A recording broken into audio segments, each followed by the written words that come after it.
discuss about how to identify a linear differential equation. So यहाँ पर आपको कुछ इक्वेशंस देख के जल्दी में देख के ही समझना पड़ेगा वो लीनियर डिफरेंशियल इक्वेशन के फॉर्म में है कि नहीं। यहाँ पर जनरल इक्वेशन तो मैं बताऊंगी और मैं यहाँ पर ट्रिक बताऊंगी कैसे आपको पता चलेगा। जो जनरल इक्वेशन है वो तो किताब में आपको मिल ही जाएगा कि dy/dx plus p into y equals to q, जहाँ पर p q function of x और कांस्टेंट होना चाहिए, और नहीं तो dx/dy plus p into x equals to q, जहाँ पर p q function of y और नहीं तो कांस्टेंट होना चाहिए। ये दोनों पैटर्न पता चलेगा, बट इक्वेशन देख के आपको कैसे समझ में आएगा वो मैं बताती हूँ। बहुत सारे एग्जांपल्स और कुछ नोट डाउन जो आपको याद रखना है, ये तीन ही बात ये आपको याद रखना है, जिससे आप कोई भी इक्वेशन को लीनियर डिफरेंशियल इक्वेशन के फॉर्म में है कि नहीं पता चल जाएगा आपको।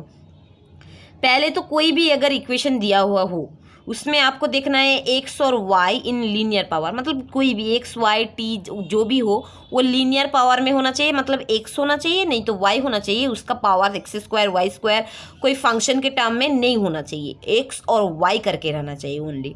और क्या होना चाहिए, one time repetition, one time होगा, एक्स और वाई करके एक ही बार रहेगा, no repetition of this term, और एक्स और वाई 2 और 3 बार और कई ज़्यादा रिपीटेड नहीं होगा, ओनली वन टाइम रहेगा और उसका पावर लीनियर मतलब एक्स और वाई करके रहेगा। तो कैसे, यहाँ पर आपको इक्वेशन में एक्स एंड वाई का पावर लीनियर दिख रहा है, करेक्ट, वन टाइम होना चाहिए। यहाँ पर वो एक्स 2 टाइम्स है, वाई 1 टाइम है, तो यहाँ पर वाई 1 टाइम है। तो अगर वाई 1 टाइम है तो आपको लाना है dy/dx इंटू पी वाई। देखिए यहाँ पर वाई 1 टाइम ही होगा और पी क्यू होगा फंक्शन ऑफ एक्स dy/dx। तो फर्स्ट इस पैटर्न में आना चाहिए, ठीक है ना। तो आपको ये तीनों बात याद रखना है। तो y एक है, y एक है यहाँ पर, तो आपको ये पहले वाले पैटर्न में मतलब dy/dx माइनस ऑफ 1/x मतलब p into y equals to q. क्यों एक्स में नहीं हुआ, क्यों आपको लगेगा कि सेकंड में क्यों नहीं हुआ, क्योंकि एक्स को यहाँ पर मैंने बताया 1 टाइम होना चाहिए, no repetition allowed, no repetition. तो यहाँ पर एक्स 2 टाइम्स रिपीटेड हो गया, ठीक है ना, समझ में आया। देखिए इक्वेशन नंबर 2 में देखिए dx/dy plus x into 1 plus y square equals to tan inverse y/1 plus y square. यहाँ पर y बहुत बार रिपीटेड हुआ है, कुछ फंक्शन के पैटर्न में है, कुछ अलग अलग से दिया हुआ है, बट यहाँ पर x एक बार ही है, तो लीनियर पावर में तो है ही और 1 टाइम है, नो रिपीटेशन x का हुआ, तो ये सेकंड वाले पैटर्न में आता है, मतलब dx/dy लेना है। तो आपको अगर y दिखे तो dy/dx के पैटर्न में लाओ, अगर एक y दिखे, और अगर x एक दिखे तो dx/dy के पैटर्न में लाओ। उसके बाद कैसे सिंप्लीफाई होंगे वो मैं नेक्स्ट वीडियो में बताती हूँ।